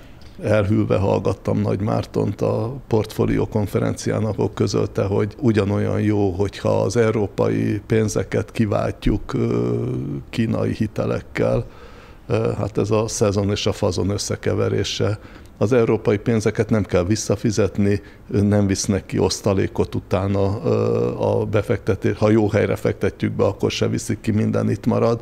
Ha a kínaiak működőtőket hoznak ide, azt nem a két szép szemünkért hozzák ide, hanem azért hozzák ide, hogy profitjuk legyen, és az osztalékot egy adott pillanatban transferálják. Hát meg már a kamat különbségek is óriási. A hitelnél, ha pedig között. Hitelről van szó, akkor például a rekonstrukciós alap mellé rendelt hitelnek a kamata az valószínűleg 1% körüli. Vagy még annyi sem. A kínaiak által nyújtott hiteleknek pedig 4-5-6-7% a kamata. Sokszorosan. Tehát sokszorosan. Itt nagyon sok pénzről beszélünk ilyen volumenek mellett már. Tehát azt gondolom, hogy az önmagában nem kifogásolható, hogyha Magyarország időről időre felvesz külföldön hiteleket. Nyilván itt miközben ugye Orbán az uniós olcsó hitelt előbb elutasította, aztán mégis kérte, majd aztán részben kihátrált belőle, de most újra kéri. Igen. Szóval ezek józanésszel követhetetlenek és felfoghatatlanok. Ez teljesen irracionális, ugyanis az uniós hiteleket akkor is érdemes lenne fölvenni, vagy lett volna fölvenni, hogyha netán nem lenne finanszírozási igényünk, mert azoknak olyan alacsony, olyan jó a bonitása, a minősítése, a kockázati megítélése az uniónak, hogy ő olyan olcsón tud fölvenni pénzt, hogyha azt továbbadja nekünk, akkor azon mi feltölthetjük a devizatartalékot, biztonságot vehetünk magunknak, de ha luk van a mérlegen, ha többet importálunk, mint exportálunk, többet fizetünk ki külföldre, mint amennyi jövedelem onnan bejön, akkor meg sokkal olcsóbban tudjuk ezt finanszírozni. Tehát önmagában az nem baj, hogyha fölveszünk hitelt. Nyilván mértékkel szabad csak eladósodni, nem szabad, el kell kerülni minden áron, hogy olyan helyzet legyen, mint 1990-ben, 1995-ben, 2008-9-ben, tehát ezeket persze el kell kerülni, de normálisan lehet fölvenni hitelt, hogyha azoknak a kondíciói megfelelőek. Itt a kínainál még azt is hozzá kell tenni, hogy igen, politikai befolyást is szeretnek mellé tenni, de ami szintén fontos, hogy ezeknél az afrikai országokban és távol-keleti országoknál nem tisztán finanszhiteleket adnak a kínaiak, hanem jelzálogot kötnek ki mögötte. És amikor az a szerencsétlen szegény ország elbukja, nem tudja fizetni a hitelt, akkor a kínaiak érvényesítik a jelzálogot. A jelzálog egy ország esetében mi? Mondjuk utak, kikötő, vasúti pálya. Ez nem képzelgés, ezek konkrét esetek, amikor ez bekövetkezik. Úgyhogy azért a kínai hitelfelvételnél lehet, hogy nincs a magyar hitelfelvételben semmilyen kitétel, bízom benne, hogy nincs, de a többiek, tehát ahol Kína máshol megjelenik, ott voltak ilyenek. Plusz de azt hogy miért kell diktatúrák pénzére hajtani? Ezt én se értem, mert egyelőre olyan a magyar adósságállomány, hogy úgy látom, hogy azáltal, hogy az Európai Unió tagjai vagyunk, a NATO tagjai vagyunk, OECD országok vagyunk, egyelőre befektetésre javasolt kategóriában vagyunk, a szabad világ szabad befektetői boldogan adnak hitelt Magyarországnak, pláne ilyen orbitális kamatprémium mellett. Másik témát érintve, időközben felállt egy magyar nagybank, a Magyar Bank Holding, az MBH. Nagyságrendileg ez most a második magyar bank, a Magyar Külkereskedelmi Bank, a Budapest Bank és a Takarékbank 3-as összeolvadásával. Mi ennek a jelentősége azon túl, hogy nyilvánvalóan megindul a banki vetélkedés, az első számú magyar bank az OTP és az új Magyar Bank Holding között, ami persze nem rossz, ha a lakosság számára ez előnyt jelent, de attól tartok, hogy ez az új képződményben az MBH inkább egy vállalati bank lesz, és kevésbé lakossági, ráadásul a magyar állam érdekeltségébe is tartozik ez a bank, ugye? Nekem továbbra is az a véleményem, hogy a versenyszektorban és ilyen a bankszektor, a magyar államnak nincs keresnivalója. Elhibázottnak tartom, hogy a magyar állam van benne. Továbbá nem tartom szerencsésnek azt, hogy a 3 bank egyesülését megelőzően mind a Takarékbank esetében, mind a Külkerbank esetében óriási mértékű állami pénzt nyomtak be a veszteségeik kompenzálására. Az új tulajdonosok, akik ezt megvették, azok az állami kistafírozást követően vették meg, és egy óriási állami ajándékban részesültek, ami nem etikus. Attól nem tartok, hogy ez a bank csak egyértelműen az üzleti szféra felé megy. Alapvetően ugye a legnagyobb tagja az a Takarékbank, az egy főként lakossági megtakarításokat gyűjtő és lakosságot finanszírozó intézmény. Ebből a szempontból még szerencsésnek is mondható ennek a 3 banknak az összerakása, mert a Takarékbank az alapvetően lakosságorientált, a Budapest Bank az alapvetően kis középvállalatorientált, a Külkerbank pedig alapvetően alapvetően vállalati hitelezésben, vállalati üzletágban volt piac meghatározó. Ebből akár egy jó mix is összejöhet. Nekem inkább abból a szempontból van bizonytalanságom, hogy a ismert tulajdonosok által meghatározott bank mennyire tud elszakadni a tulajdonosok közvetlen vagy közvetett finanszírozásától. Rejtélyesen hangzott. Kik az ismert tulajdonosok? Mészáros Lőrinc és csapata, igen. A magyar állam 1/3 tulajdonos, a 2/3 pedig ez a Neres kör. Tehát akkor tulajdonképpen létrehoztak egy jó nagy bankot annak finanszírozására, hogy a különböző neres vállalkozásoknak legyen tőkeereje? Hát ha nem is ez az egyetlen küldetése ennek a banknak, de hogy ebben is megjelenik ez a bank, az biztos. Értem. Végezetül hadd hozzak ide egy tárgyalt témánkhoz egyáltalán tartozó érdekességet, kuriózumot. Bizonyára sokan emlékeznek még, hát hogy nyilvánvalóan Yanis Varoufakisra, aki a nagy görög válság idején volt Görögország pénzügyminisztere, és ő most azzal a nagyon érdekes megállapítással állt elő, hogy a jelenlegi kamatemeléssel a jegybankok szorítanak egyet a társadalom torkán, ehelyett új megoldásokat kellene keresniük olyan digitális rendszerrel a felhőben, amely ingyenessé tehetné a pénzmozgatást és fölöslegessé a bankokat. Már hogy a kereskedelmi bankokat. A jegybankoknak a digitális forradalom miatt immár nincs szükségük a bankokra, mondja ő, mert közvetlenül is pénzt tudnak eljuttatni a családokhoz a felhő segítségével, így aztán ingyenes lenne a pénz használata, és nem lenne szükség a magánbankokra vagy kereskedelmi bankokra, miután mindenkinek lenne, hogy mondja ő, digitális pénztárcája, vagyis számlája a jegybanknál, a jegybanknál tartott pénz növekedne az overnight kamattal. Mi az overnight kamat? Az egynapos kamat. Ja, egynapos kamattal. Ezek után mindenki maga dönthetne arról, hogy elviszi ezt a pénzt esetleg egy magánbankhoz, egy kereskedelmi bankhoz, kockázatot vállalva ezzel, de ebben az esetben is megmaradna a pénz a jegybank számláján. Végül Varoufakis levonja a végső tanulságot, égessük fel a magánbankokat. Van ön szerint realitása ennek akár most, akár a jövőben? Szakmailag a volt görög pénzügyminiszter, illetve egyetemi tanár, kollégám, ha tetszik, egy rendkívül jól felkészült, értelmes, de genetikailag marxista, piacellenes, szélsőbalos, és ezúttal butaságokat beszél. Nem abban az értelemben, hogy technikailag ne lehetne megvalósítani azt, hogy a kereskedelmi bankoknak az az ismert funkciója, amit ma betöltenek, hogy tudniillik betétet gyűjtenek az ügyfelektől, azt ne lehetne kiváltani a digitális pénzzel, és ne lehetne mindenkit a központi bankhoz átcsoportosítani. Egy dolgot azonban ennek kapcsán szeretnék mondani, amitől én roppant mód félek, hogyha ez megvalósul, nem véletlen, hogy Kína ebben élen jár. Ha minden állampolgár a jegybanknál tartja a pénzét, és gyakorlatilag a digitális pénz miatt megszűnik a bankjegy, akkor ez azt jelenti, hogy a privacy, a magánszféra megszűnik létezni, mert minden egyes pénzügyi tranzakciót az állam szeme nyomon tud követni. Miért most nem tud nyomon követni? Nem.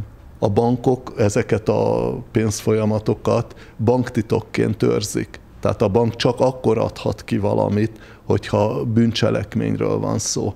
Külön bírói felhatalmazás kell ahhoz, hogy egy bankba bemenjen valaki vizsgálódni, hogy egy adott ügyfélnek a számláján milyen mozgások történtek. Ez a legsúlyosabb banktitok.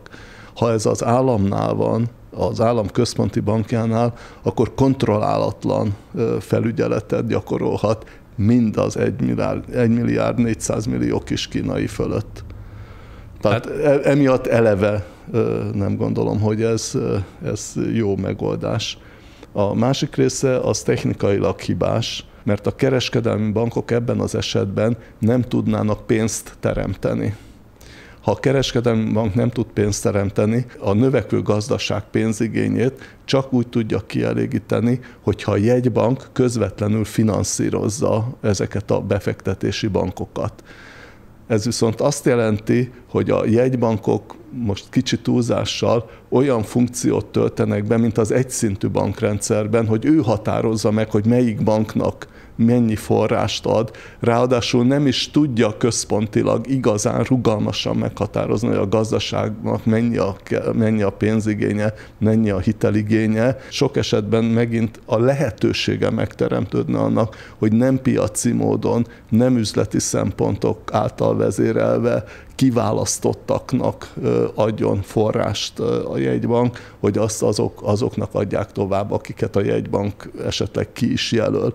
Tehát ez egy súlyos centralizáció irányába. De Magyarországnak ez most éppen kompatibilis lenne. Hát én nem szeretném, hogy ehhez alkalmazkodjunk, vagy ehhez menjünk. Az, hogy digitális bankjegy lesz, hogy digitális pénztárca lesz, az valószínű lesz, de például az Európai Központi Bank irányelvei egyelőre azt mondják, hogy korlátozni akarják, hogy egy embernek mennyi digitális bankjegye lehet. Pont azért, hogy ezt az extrém centralizációt elkerüljék, és pont azért, hogy a kereskedelmi bankokat ne folytsák meg. Mert egy jól működő bankrendszer az előfeltétele egy jól működő gazdaságnak, és a kereskedelmi bankok azért összességében jól működnek, mindig vannak problémák, mindig kell előrelépni a felügyeletben, a szabályozásban, hol szigorítani, hol enyhíteni kell, de egy jól működő bankrendszer az a modern piacgazdaság alfája és omegája. Tehát nem lesz ebből semmi, amit a volt görög pénzügyminiszter javasolt. Remélem. De ha már baloldali gazdaságelméletet emlegetett, hadd húzzam ide, már nem gondoltam, hogy ezt szóba hozom, de minden esetre érdekel, hogy a baloldali gazdaságpolitikáról, amelyek az úgynevezett demokratikus gazdaság elméletét hirdetik, ennek ugye az a lényege, mint Marxnál, törekvés a tulajdonosok magas profitjára és a dolgozók alacsony munkabérére épülő gazdaság fölszámolására. A profittal nem csak az a bajuk az így gondolkodóknak, hogy kevesek kezében van, hanem hogy a hajszolása nem csak a dolgozókat, hanem a természetet is kizsákmányolja. Ebben most nem menjünk bele a részletekbe. A cél tehát az általános jólét megteremtése, a profit maximalizálás rovására. Ön szerint van-e ennek esélye?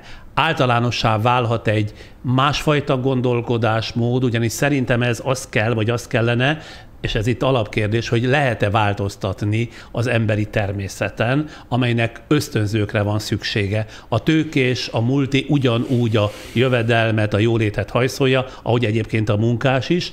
A jobb élet ugyanis általános hajtóerőnek látszik az ember működésében. De ha korlátozzuk, úgymond igazságosan elosztjuk, ahogy ők javasolják a profitot, ki ambicionálja majd a többlettermelést, anélkül nem tartható a mai nyugati életszínvonal, nem tartható el ugye a Földön élő most már 8 milliárd ember, és ki fog beruházni, kutatásfejlesztésre pénzt adni, munkahelyeket teremteni, és így tovább. Tehát valóban ebbe az irányba kell keresni a megoldást? Ön erről mit gondol?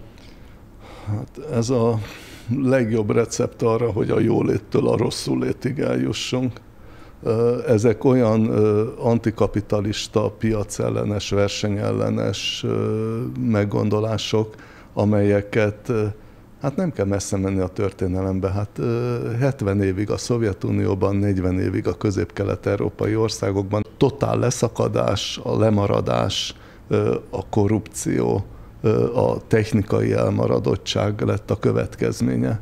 Anélkül, hogy a tőkét korlátoznánk, anélkül, hogy a versenyt korlátoznánk, anélkül, hogy a piacot korlátoznánk, lehet olyan gazdaságpolitikát kialakítani, ami tudatosan fékezi a jövedelmi és vagyoni különbségeknek a növekedését. Igen, mert sokszor valóban felháborító az a flancolás és luxusfogyasztás, amelyet a világ gazdagjainak többségét jellemzi, de inkább ennek a kordában tartásán, hogy ön is mondja, kell gondolkodni. Tehát ebből a szempontból az elmúlt 20-30 év elsősorban az Egyesült Államokban, megjegyzem Kínában is, de részben a kontinentális Európában rossz irányú fejlődést mutat. Éleződtek, lényegesen erősödtek a jövedelmi és vagyoni különbségek, a felső tized, különösen a felső 1% és a társadalom többi tagja között, vagy a leggazdagabb országok és a legszegényebb országok között. Tehát az egy elemi igény, kötelesség, morális kötelesség, hogy ezeket a különbségeket érzékelhetően csökkenjenek.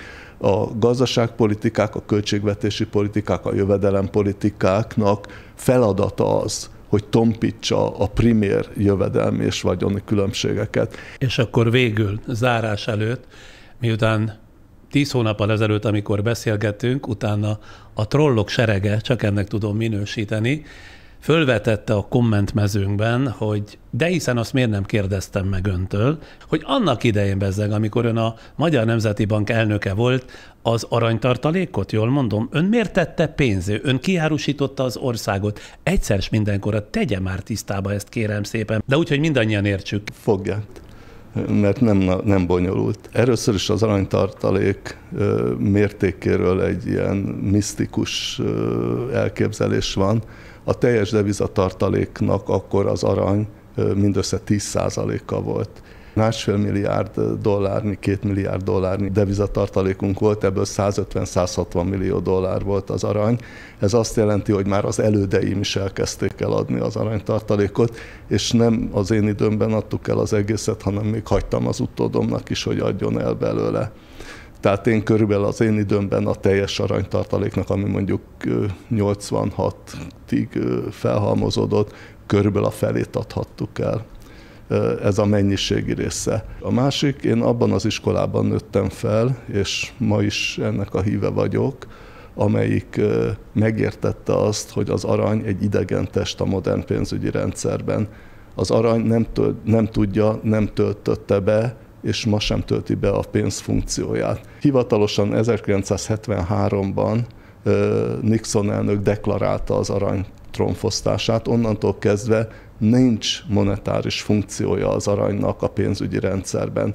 Ez mit jelent? Az arany nem képes betölteni az értékmérő funkciót, nem képes betölteni a fizetési eszköz funkciót, nem képes betölteni a forgalmi eszköz funkciót. Mindössze a 4. pénzfunkciót tudja úgy, ahogy betölteni, a felhalmozási eszköz funkciót. Miért nem tud értéket mérni? Értéket azért nem tud mérni, mert az aranynak az árfolyama rendkívül változó, rendkívül volatilis. Ma éppen 2000 dollár körül van, de 2 évvel ezelőtt 1500 dolláron volt, 8 évvel ezelőtt 1000 dolláron volt, közte szintén volt már 2000 dollár. Tehát ami ilyen gyorsan változtatja az értékét, az nem tud egyenértékes lenni, nem tud az árszínvonalat nem tudja mérni. Nem tölti be a forgalmi eszköz funkciót, mert az arannyal nem tudok a boltban vásárolni, nem tudom felaprózni fél grammra, meg 2 grammra, meg nem tudom, tehát nem tudok vele forgalmat bonyolítani. Fizetőeszköz funkciót sem tud betölteni, mert nem hiteleszköz. Most praktikusan, meg hogy miért adtuk el, azért adtuk el, mert hogy nem pénz, tehát nincs helye a rendszerben.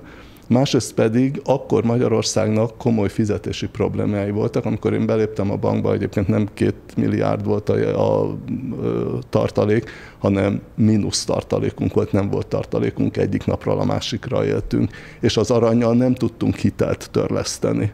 Viszont abban az időben még a kamat nagyon magas volt, 8-9% volt a kamat. Az aranynak az a sajátossága, hogy nem kamatozó aktíva, tehát miközben nem tudjuk fizetésre használni, nem tudtuk hiteltörlesztésre használni, nem tudunk interveniálni vele a piacon, eközben évente 8-9%-ot elveszítünk rajta, mert nem dollárban vagy márkában van, amit be tudunk tenni amerikai vagy német államkötvénybe, amin kamatot tudunk kapni, és ráadásul az aranynak a tartása, az őrzése rengeteg pénzbe kerül. Tehát ennek következtében egy csomó pénzt tudtunk megtakarítani, plusz a likvid tartalékaink így növekedtek, mert az arany nem likvid, nem mobilizálható könnyen. És akkor ehhez még hozzá szokták tenni nagyon okosan, hogy bezzeg mi akkor, még nem is ezt a számot mondják, hanem egy alacsonyabb számot, hogy mi 380 dollár per unciáira adtuk el átlagosan, ez így van, és összehasonlítják a 380-at a mai 1800-zal. Ünnepélyesen jelzem, hogy az a pénz, amit akkor eladtunk, és akkor amerikai államkötvényekbe tettük, és azóta is bízom benne, hogy ugyanezt csinálja a Nemzeti Bank, annak a jelen értéke, a kamattal növelt összege 30 év alatt 1920-2000 dollár. Tehát ott van, ahol ma az aranyára körülbelül van. Persze. Miközben senki nem tudja, hogy holnap nem lesz-e megint $1000 az aranyára, vagy nem lesz 3000. De hozzá kell tenni, hogy a jegybanknak nem az a feladata, hogy nyereséget termeljen. Ez egy szintiszta spekuláció. Az nem a jegybank feladata, hogy spekuláljon.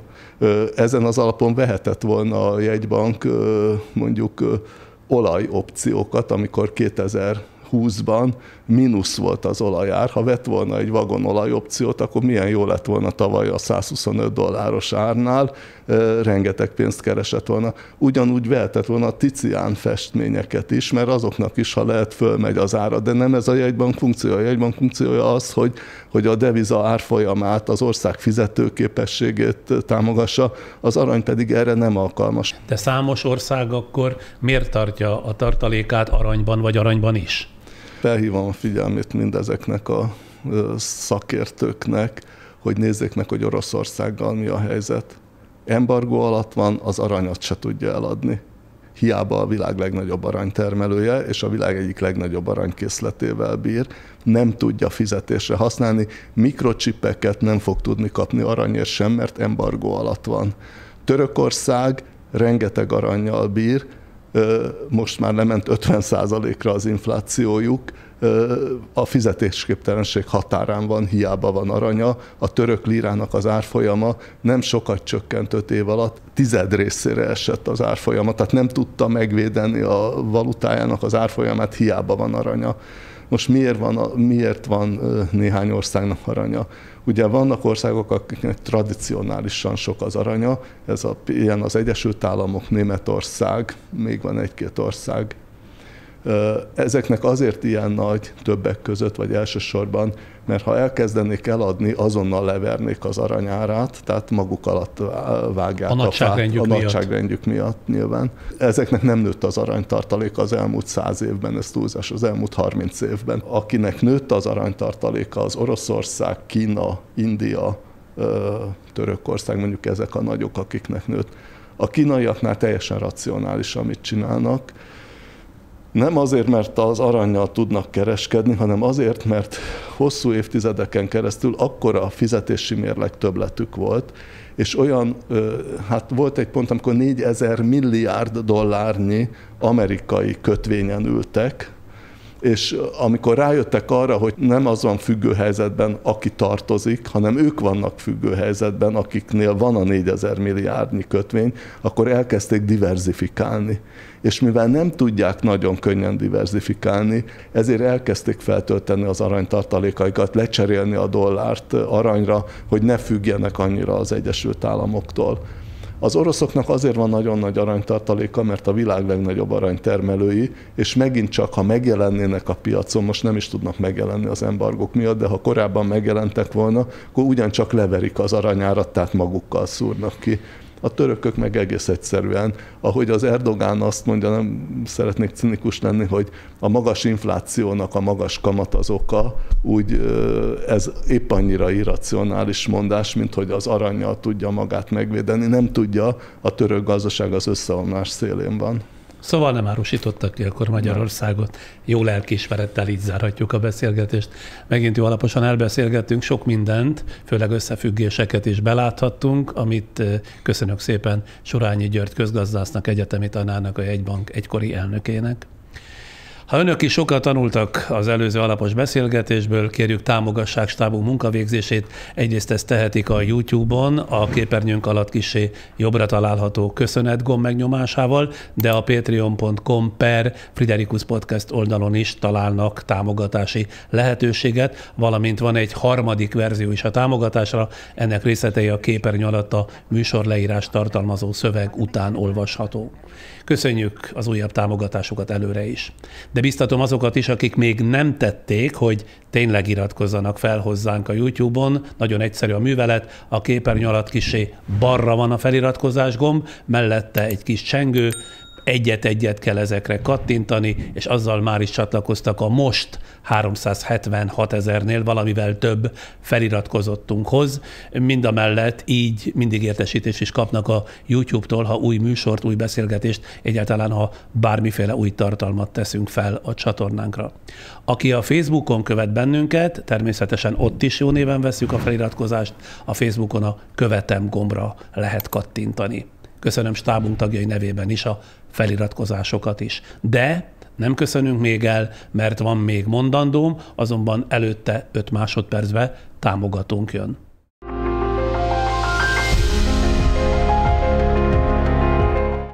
A jövő hét itt nálunk a Friderikus Podcasten az ismétlések hete lesz. Kedden, szerdán és csütörtökön újra felteszünk jó néhányat korábbi televíziós tevékenységen munkadarabjaiból. Mellesleg már fent van a YouTube-on, de a Facebookon is 190 ilyen archív műsor vagy műsor részlet. Aki politikai, közéleti események elemzésére vágyik, az is, aki szórakoztató perceket nézne szívesen, az is, aki például Lukács Bélát, az elméleti fizikus zsenit hallgatná újra, vagy először, az is, aki korszakos színészekkel készült beszélgetésekre kíváncsi, az is, aki 6-7-8 éves gyerekek bölcsességeit élvezné, az is, de aki az álinterjúk átvágásait nézné szívesen, az is, illetve aki az Én mozim emberi történeteire kíváncsi, az is megtalálja a kedvére valót, például a youtube.com-on a Friderikus Podcast oldal 4. vízszintes sorában végestelenül végig. Mára ennyi volt, de 2 hét múlva csütörtök este 8 órakor újra találkozhatunk, ha úgy gondolják.